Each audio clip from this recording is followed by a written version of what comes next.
All right, everyone, welcome back to another Star Wars Galaxy of Heroes video with Fat Phil. I do apologize if I'm a little bit quieter. You might want to turn the volume up. I've got my two little girls sleeping right over in the other room there, so do apologize if this video is a little bit quieter. But today, what I want to do is talk about the three Lightspeed bundles, or I guess the three characters that we got with the most recent Lightspeed bundles, and what I would be farming, post those packs. What should you be working on?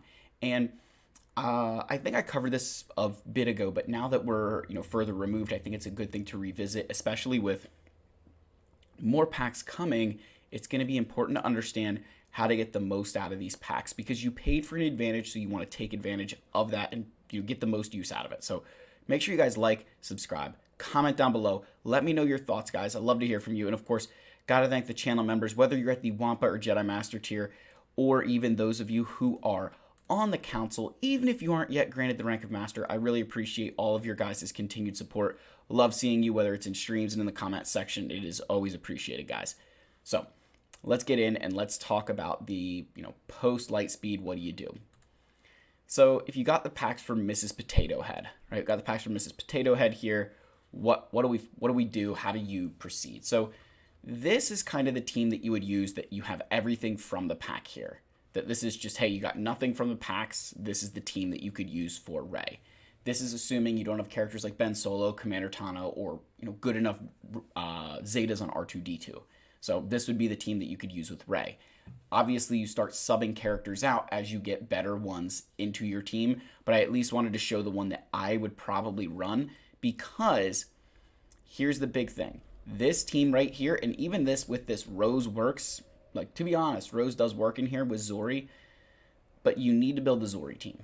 You can't protect. Zori is so important to the Resistance. She's basic. She's a pseudo requirement for Rey. That's the way I'm going to say it. She's a pseudo requirement.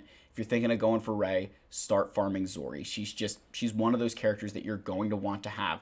She's incredibly important. Even at 3 stars, she serves so much purpose to this team. It's incredible. So I really, really like this team, and I think that she's a character that you should be farming if you got the Rey bundle.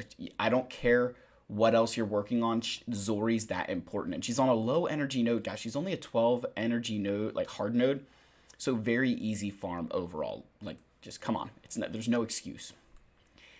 Okay, obviously, if you're above 4 million, Ben Solo is a, duh, right? You got to be farming Ben Solo, and at least equipping the Force Dyad Omicron. This is the important one, right? Obviously, the other ones are nice, but the Force Dyad Omicron is the most important one there. Now, Commander Tano is a monster with Rey. I say this all the time. Just think of this. Ahsoka has 50% offense and critical damage, and if another light side unaligned Force user, who just would so happen to be Rey, is present, she also has 50% health and defense, and shares all of these bonuses with her light side allies.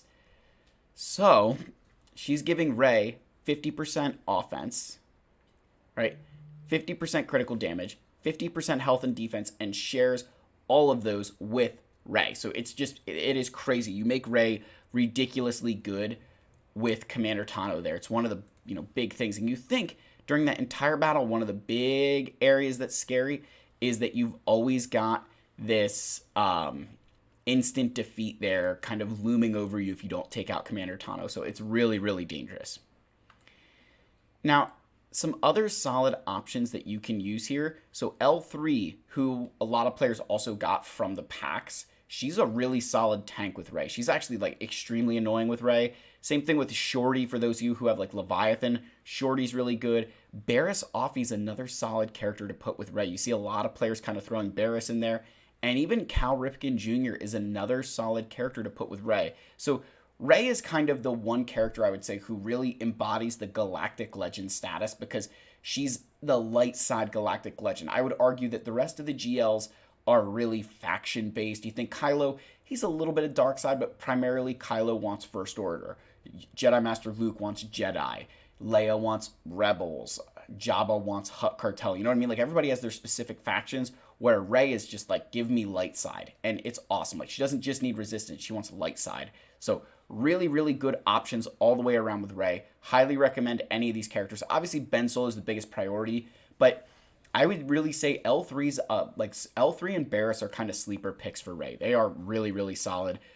I'd love to get Barris up and running for that purpose. Same with L3. L3 and Barris are ones I'd really love to get up and running just for Ray. All right, next, I really hope you guys get the Abercrombie model joke based on his performance in, what is that, The Last Jedi, right? Where they had to show him without his shirt on, so he was the Abercrombie model there. But with Supreme Leader Kylo Ren, he obviously wants his friends, right? These are his primary friends. You could argue, you're obviously one of these guys gets the boot depending on the game mode. Sometimes you like the double tank, other times you like First Order Officer. I think everybody has their purpose. But the other two friends he really loves are Daka and Zombie. And I tell you guys this all the time. You just need to relic Daka. You can leave Zombie go. Obviously, relicking Zombie would allow you to use Datacrons, which could be a big factor. But with the relic Daka, it gives her an insane health pool, keeps her alive, and that way you can just, work off of Zombie constantly reviving. And the big thing here is by putting Kylo, Daka, and Zombie in the same team, you go up against a character like Darth Malgus, who that team does not really have a good AoE. They have a single AoE with, who is that, Darth Revan? And otherwise, they don't do AoE damage. So you avoid that one AoE, give Zombie taunt, and then they just have to constantly target Zombie. Daka's there to keep everybody alive. It's a really, really cheap counter. Something I do a lot where, hey, you know what? I'm going to bring Daka, I'm going to bring Zombie, and then I'm just going to keep, working my way around. So really, really love using these kinds of characters with Supreme Leader Kylo Ren. I think they're two that I would put on that list, and it's only one relic. Just add an extra relic for Daka, get Zombie to gear 10, and move on with life. The other ones, if you want to, if you want to play with Lord Vader, if you think about it, if you want to be able to play with Lord Vader, you want to go up against and beat Lord Vader, you need to start thinking about Wat Tambor and the armor, at least getting them to a respectable gear level. Simply because Kylo, even with Wat, sometimes it's not quite enough to beat a Supreme Leader or to beat a Lord Vader, where you're going to need the armor's defense kind of coming into play as well. So, it really would depend on the Lord Vader. Depends their mods, Datacron, what the team comp is. But normally I'd say you want to go up against Lord Vader, you at least need one of these, if not both of them. So that kind of wraps up Supreme Leader Kylo Ren. He's not one like Rey, where Rey there's so many options to build. Supreme Leader Kylo Ren, just not nearly as many options. I shouldn't say options. Not nearly as flexible as Rey is in terms of team comp. And then you have the Secret Apprentice, right? We've got Starkiller. So your core members to your Starkiller team are Emperor Palpatine and Mara Jade. Those are kind of those are the two that you always see. They're the most common. They're your core. In 3v3, you're using Palpatine, Mara Jade, Starkiller. 5v5, Mara Jade's, Emperor Palpatine, always in that team, and then you're putting two other characters there. They are kind of the core members of that team. They're the ones that you want to prioritize first. So for your Jedi, I prefer to use the Jedi tank. Now, in his team, it simply just says one Jedi. But if you read his Grand Arena here, his Grand Arena Omicron, at the start of battle, Jedi tank allies taunt for one turn. And then when you read down further, I believe, is it in this ability here? Which one is it? All allies do this whenever this happens. Yes, right down in here. Yeah, whenever Starkiller uses a special ability, Light Side Healer allies have their cooldowns reduced by 4, and Jedi Tank allies gain damage immunity and taunt for one turn. So his kit basically calls out Jedi Tank. So you want to work on a Jedi Tank. Now, you can get away with using Kyle Katarn for a while, but you want a Jedi Tank. And here's kind of the three options I would put in front of you to say these are the three characters that you could obviously gear up. So number one, I'd say the most common being Old Ben, because he is the Jedi Master Luke counter. Or Jedi Master Luke requirement. He does have some really good things in here. The big one that I really like, ability block, offense down. Removing turn meter isn't that great depending on the character you're going up against, but the ability block and offense down, extremely important part of his kit. Really love that. So that kind of, makes it a little bit easier where you already need him as a requirement, so going and farming him, building him up, you're not hurting yourself in the long run. Plo Koon, while not a requirement, he is a pilot, and his ship is extremely important right now to the negotiator countering Leviathan. So he's another solid option that you could kind of work on, knowing that you're going to get some bang for your buck with him as a pilot. Being able to use that counter a lot more effectively. So Plo Koon could be a really good option there. I think that's one people sleep on. But as a pilot, get a lot more use out of him. And then finally, Juhani here. She's here because of her Territory War Omicron, which allows you to use Starkiller in Territory Wars to really good effect. Again, Jedi Tank. I actually say at times she can be more problematic than Old Ben because I've been able to beat Starkiller teams in 5v5 when Old Ben is around, but when Juhani is there, you can't because Wampa gets stunned. She has a stun, which can't be evaded, which can be very, very nice. So, but Juhani, again, for that Territory War Omicron is nice, and then you kind of get the dual use of getting a user in GAC. Now, personally, and what we'll see from a lot of players is that Old Ben's kind of the most common Jedi tank in Grand Arena. Juhani almost exclusively Territory Wars, and then Plo Koon you might see once in a while. But they're all solid options. I don't think any one of them is worse than the other. I think a lot of it's going to be roster dependent, with Old Ben kind of being the most popular choice.